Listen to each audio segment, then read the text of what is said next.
Welcome to Uncover the Human, where every conversation revolves around enhancing all the connections in our lives. Whether that's with our families, coworkers, or even ourselves. When we can be our authentic selves, magic happens. This is Cristina Amigoni. And this is Alex Colomore. Let's dive in. Welcome back to this episode of Uncover the Human. Today, it's Cristina and I, and we are here to talk about a topic that's near and dear to everybody's heart, whether they know it or not, and that is surviving change. Yes, I think we're done thriving in change, and then we're kind of reverting back to how do we survive change.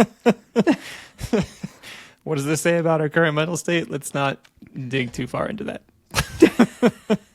I'm sure it'll come up in the conversation somehow, or people can speculate where our mental state is.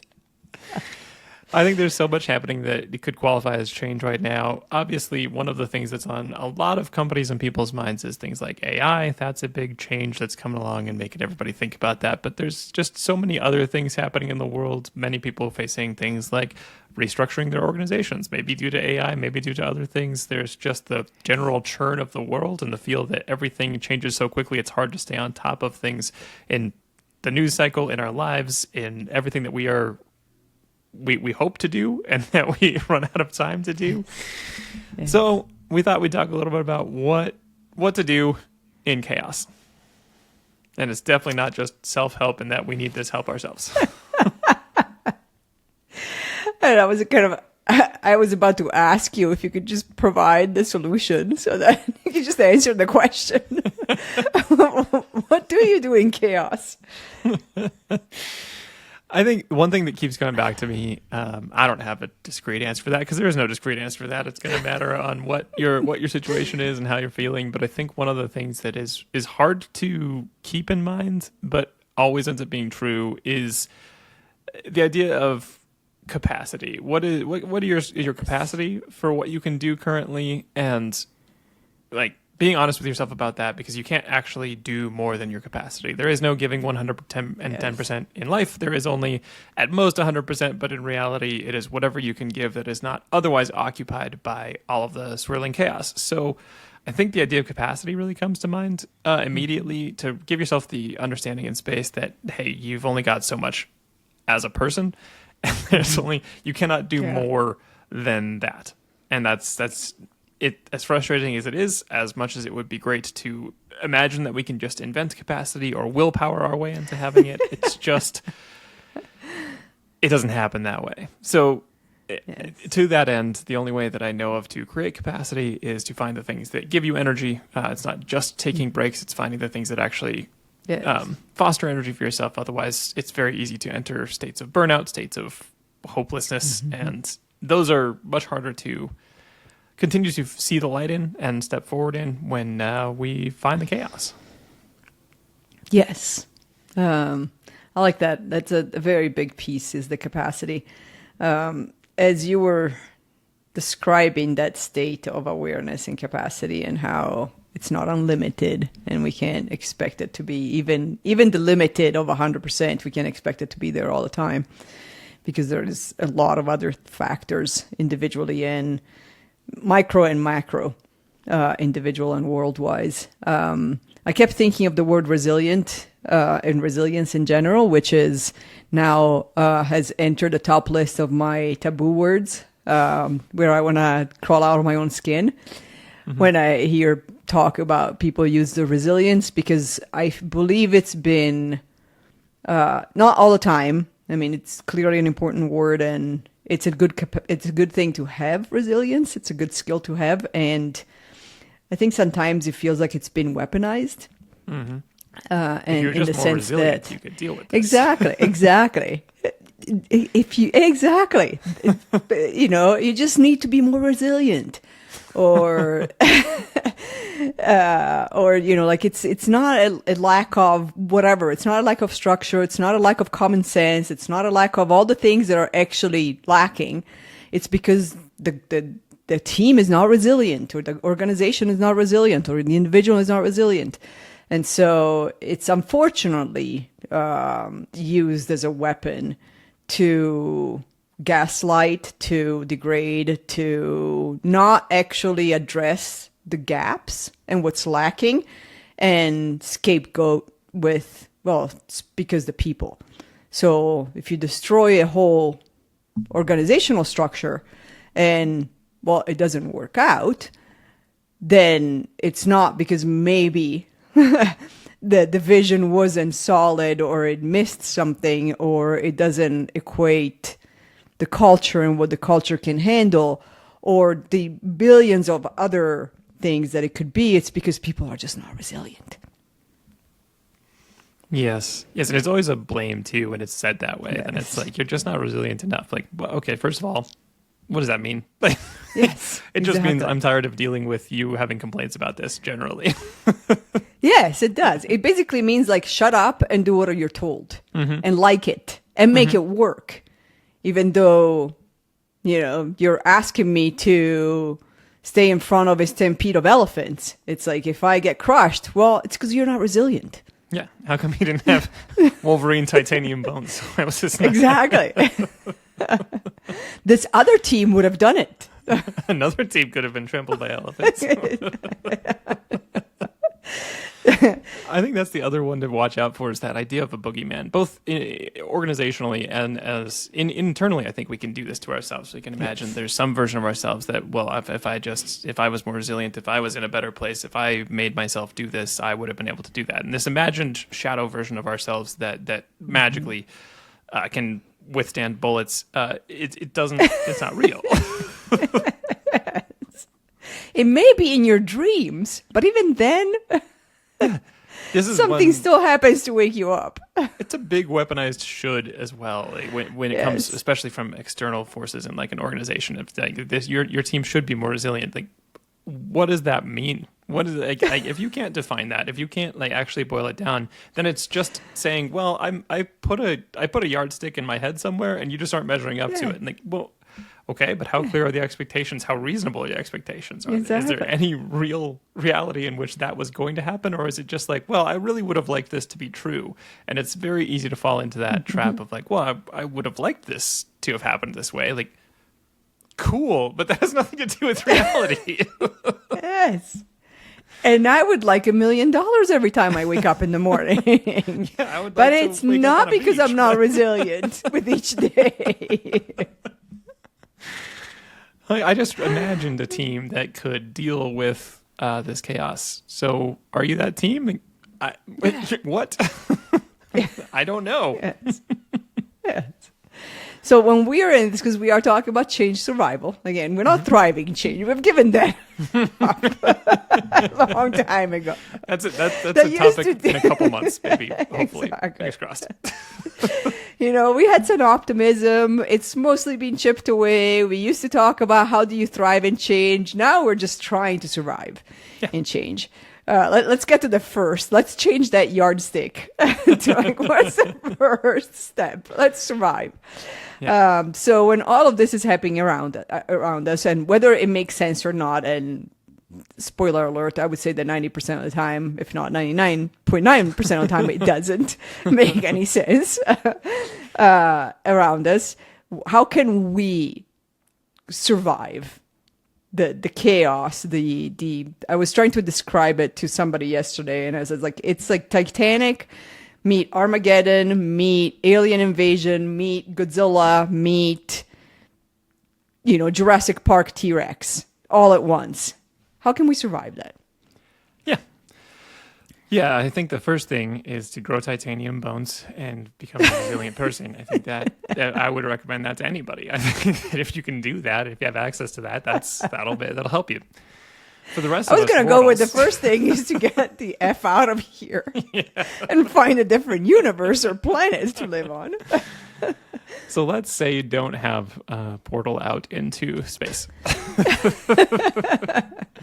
And I'm good with like black hole space. I don't even have to land anywhere.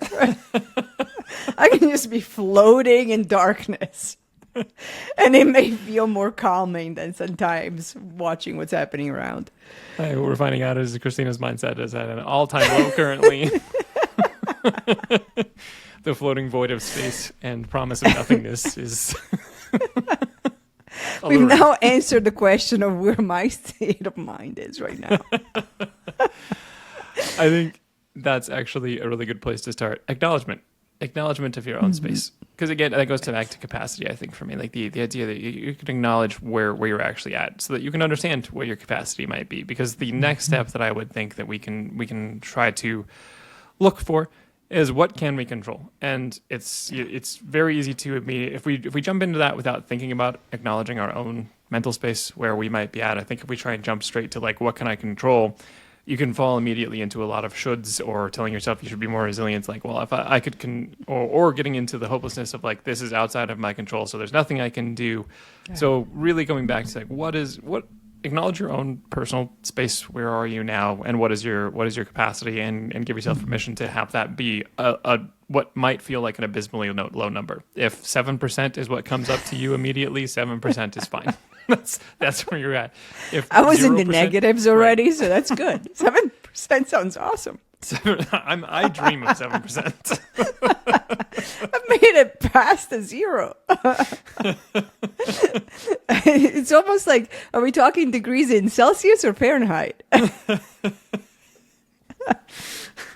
I'm gonna redefine our scale here. 0% capacity is like absolute 0. It's like 32. Like the actual universe has stopped moving. Atoms are not vibrating anymore. That's so 7% again is brutal. It sounds awesome. Just at the end of movement and atoms and just shithole ideas and visions. Sounds awesome.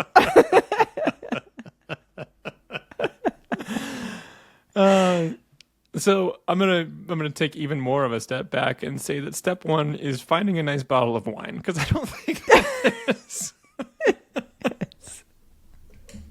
Yes. And might I also recommend ketamine, a nice dissociative? Let's just. But realistically, yes. Like we can't push more than we exist, and if we can't interact with it, that's going to have to be okay, because it's going to be the only way it can happen. Like we can't force. We can try to force it, but we will dig from -7 to -12 to -14 to like we're gonna dig ourselves a deeper hole. And that's I say all these things with what almost amazingly sounds like confidence in my voice, and I say that because I think that it's true, not because I'm at all good at practicing this or feel like there's a magical way to identify your own capacity and be good with it. It's not something I do well. It's something I'm trying to speak into a microphone in hopes that the echo that it bounces back. So, future Alex who hears this, Godspeed, man. You were so resilient. You had so much resilience back then. I know you thought you were at 7% and now you're at -12, but yes. Hey, man, acknowledge that. Yeah. Well, and I think in that capacity piece is definitely the acknowledgement and awareness of that. Awareness and then acceptance that that's where we're at. And in the acceptance is the letting go of the shame, the guilt, the self-judgment, the outside judgment that may or may not come around depending on how public the change that you're going through is. And so sitting in that for a while, because that's another piece that is going to take a lot of resilience, is to not get so drained by the judgment and the shame and the guilt that then that 7% does really fast go to -25, because now you're in the meta feeling of like, I know, I have this capacity, and instead of accepting it, I now feel bad for only having this capacity. And it goes into this just Ferris wheel of cycle and spinning. One fun thing I found suggested recently was imagining those voices, and when those shame voices come up and the critiques and the self-judgments, imagine those voices as if they were coming out of a snotty middle school boy. And then you just have this like, well, you should just get up and do it. Okay, Tyler, you know what? You just need to go back to homeroom. Let's... And for the love of God, here's a tissue. I'm not sure where that one comes in. You said snotty. All I could meant, think like, was about attitude. reaching over with a tissue and cleaning the snot. Not only, but you know what helps with that image in my mind is that, like, you know, if we focus on the tissue and cleaning the snot, the voice actually quiets because you can kind of shut the mouth at the same time as you have them clean. Yeah, exactly. So I yeah, meant it more that does attitudinally, help. but the literal translation does help too.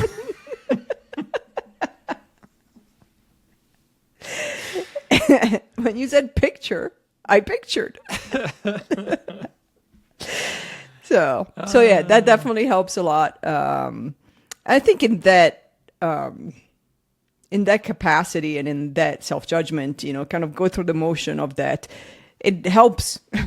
It helps me to, rather than imagining snotty 7-year-olds whining, it helps me turn the question turn the comment or judgment as if this were a friend. Mm-hmm. So if it was a friend going through this, what would I think of them? What would I tell them? And we sometimes, not all the times, we tend to have more empathy and compassion for others, at least the ones we care about, than we do for ourselves. And so kind of constantly going back to, like, what would I tell somebody else going through this? Yeah, I think for me it also helps separate that voice from it being like my thought that this is reality. It's easier to kind of put that into perspective of, like, yeah, there is a voice in my head. There's one of the parts is there saying, hey, it's got some judgment. It's trying to do its best to protect you from something. It just happens to be driving you deeper into a shame spiral. But when you can separate that from a little bit and then be able to observe it, put yourself in more of that observer state than the immediate swept up by the voice state, it gives you a tiny bit of separation and the ability to start that process where you can then get into the, hey, this is how I would talk to a friend, or this is what I would want to tell a friend that has that feeling. Mm-hmm. Yeah. And because shame spirals do feed in darkness and keeping them in, having those people, those friends, those people that you can reach out to and say out loud, I'm feeling this. I'm feeling this shame. I'm feeling this guilt. It's amazing how fast, just like supposedly vampires in the sun, those things start disappearing or really shrink once you're saying it out loud to somebody else. And even as the words come out, you're like, oh, wait, I don't actually believe that. That's just one of the voices. That's the snotty kid trying to overpower what I actually do believe. Yeah, I actually had that experience very recently. Within the last week, I sent some message about some little shame spiral I had entered and collapse and worry that had entered. And I texted this to someone, and they had taken a little bit to get back. They were in the middle of something. I knew they were busy, and by the time I went back and, like, reread that conversation, I didn't even feel the same visceral animosity about it anymore. I was like, yeah, now it feels like that was maybe overstated. maybe I went too far on that, but it was because I had bothered to put it down and send it out, which I will say, way easier said than done. However, it was indeed very helpful. Yes. And you do have to have the trust on the other side of choosing who you can share with, because what you are looking for is the empathy for what you're going through. And so if you are going to get judgment back, that it's just going to feed the existing spiral and future ones. And so who can you share with that will actually provide that openness to be able to say, like, hey, I'm not even going to finish the sentence because I already know it's not true. Yeah. Makes me think of a tagline like, empathy, the Clorox wipe of shame. Gets rid of 99.9%. Needed that tagline during COVID. Would have made billions. This imagery brought to you by disinfecting things. So in the disinfecting, so let's say we now acknowledge where we are, our capacity. We have awareness of what's causing, or even if we don't know what's causing it, we just have the awareness that that's where we're at. We're accepting and kind of Clorox wiping the judgment off of that. So now what do we do? And so part of the things in change and in transitions is going back to core values and understanding like what is important to me. So if I do have 7% capacity, what's important to me to be able to do or accomplish or feel some form of energy in that 7%, which is goes back to core values. Mm-hmm. Yeah. So these are the things that can give you energies. Knowing what recreates that and gives you capacity instead of just the guilt that you should have more capacity.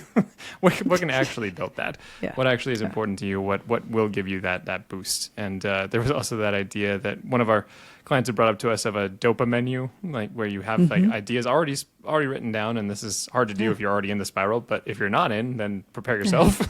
you'll be there eventually. You put together a dopa menu of like what are short activities that give you a little boost, what are longer activities, and what are things that are meaningful on like even a bigger scale. So the appetizer, salad, entree version of what is providing and helping, and you have time for. Yeah.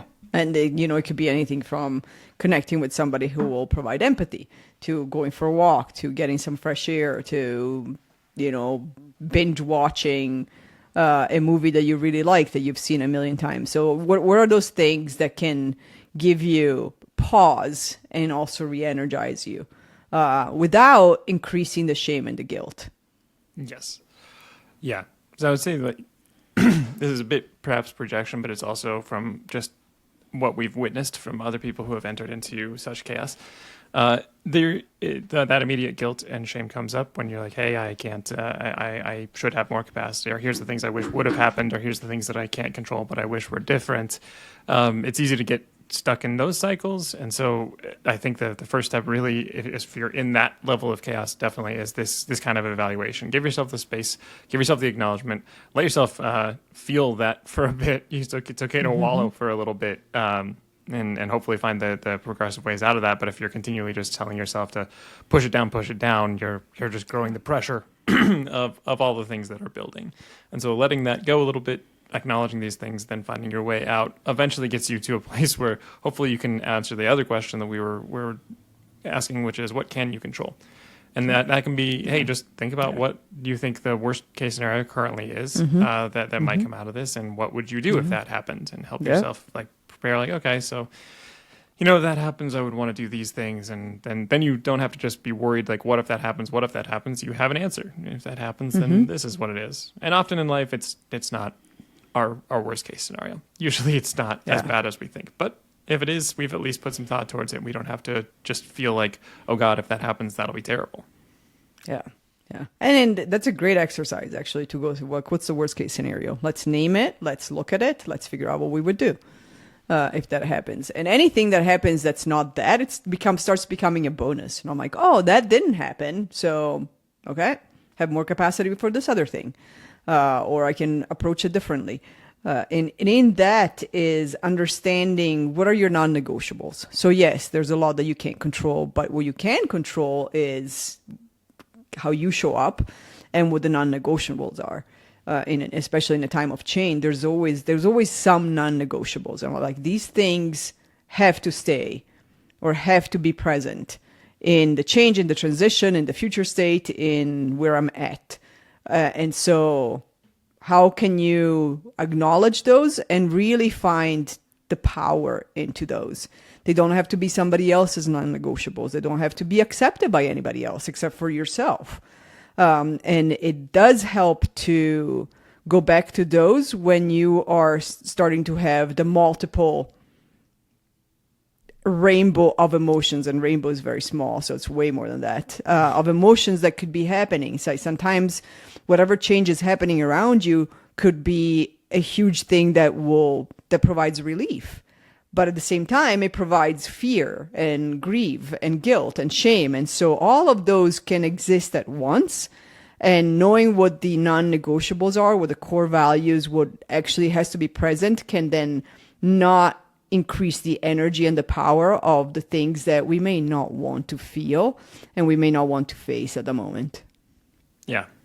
Yeah, and it has the secondary benefit of if you think about your non-negotiables and if you spend your time defending that, it will give you a little bit of that umph of like, no, I can stand up for the things that I need to, and it will remind you that like, oh, I have some power in this. Maybe not to change the situation you're in, but you have some power in the direction of your life or how you are feeling about it, and that's sometimes the only thing we have. So, and that's worthwhile. It still helps us remember, hey, it's not entirely hopeless, and if we are feeling that hopelessness, then it's a different question of going back to everything we were talking about, hey, how do I give myself enough space to be like, yep, I'm in the cave now. I just pour some wine. I'm going to sit for a bit.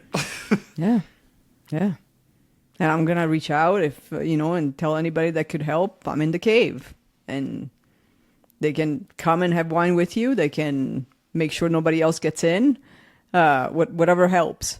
But it's that, being able to really accept where you're at and stop wanting to be somewhere else, or not stop wanting to feel something else.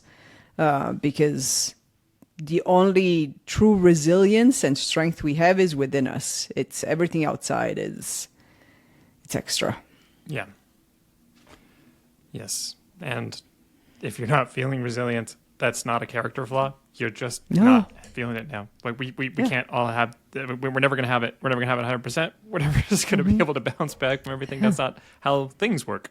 When you get affected by things, it's like the laws of physics. When something has acted on something else, there's a reaction. You can't just hold incredibly still as the herd of elephants tramples over you.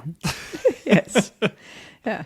And even thinking ahead. So without trying to escape the current state, but thinking ahead of, hey, 5 years from now, 10 years from now, 30 years from now, when I'm looking back, what do I want to remember about what I've done, how I've shown up in my life?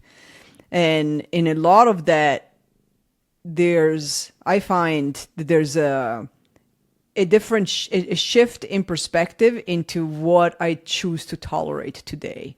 So what seems perhaps too much today, or too risky, too scary, too whatever it is today, if I think about like, what if this doesn't change? What if this continues for the next 30 years? That's when you're like, it's much easier to get to like, oh, heck no. So the pain today is going to have to go through to get to that 30 years from now. There's no way. Because it is, life is not about the big things. The big things happen. But when we look at life, it is about the million little moments we live every day. And if those million little moments we just accept because they're not serving us, but they're too tough to change, or they're too tough to face, or it's just easier to just go numb and push it aside, the accumulation of that becomes the avalanche of what the hell did I do for the last 15 years? Yeah. Yeah, I think you said something a couple of weeks ago that has stuck with me and I think sums it up well. It's about choosing your hard. It's going to be hard one way. It's going to be hard the other way. It can be hard by the avalanche that you create. It can be hard by the things that feel really hard to face currently. And I like that perspective of like, hey, what if you look back in 5 years? What would you want to have done here? Instead of looking back and being like, oh my God, this is all the same. Yeah, exactly. So I'm not sure that helps with the change survival, but when all else fails, blast yourself into space. Exactly. Float through the nothingness void. I think that's what we learned. Find the stampede of elephants and see what happens. Take your chances with the elephants. But remember the empathy. I think the empathy for yourself and the empathy for others too. When we are going through change and we are looking for the cave and looking for the comfort zone, there's definitely a tendency and a need to close in.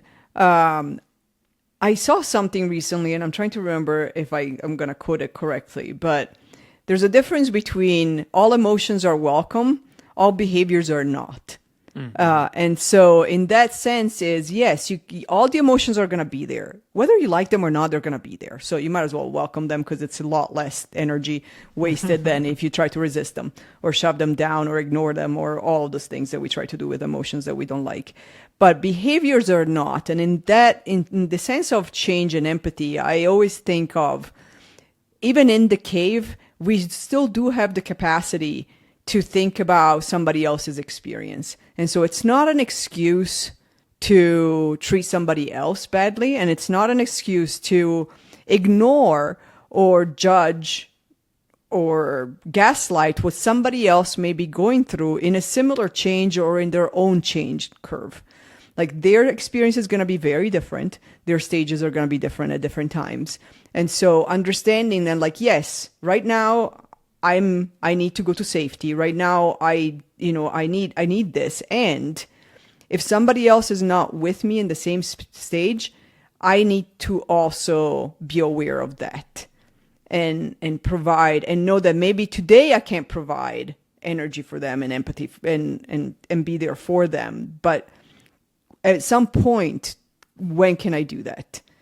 Because their journey is probably going to be just as difficult. It is going to be just as difficult, whether we understand it or not. But closing in and, let's say, celebrating, that a change doesn't impact you, while it may greatly impact somebody else, that's the behavior that's not welcome. Yeah. That's a really good way of putting it. I think it comes back to capacity too. So understanding your own capacity for giving something to somebody is helpful. That's then like where you're at, and communicating that actively. Like, hey, I don't have the capacity today.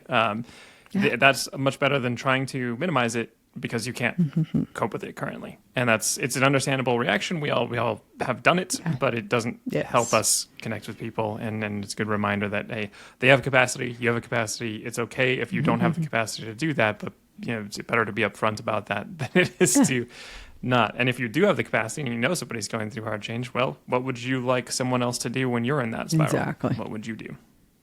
Exactly.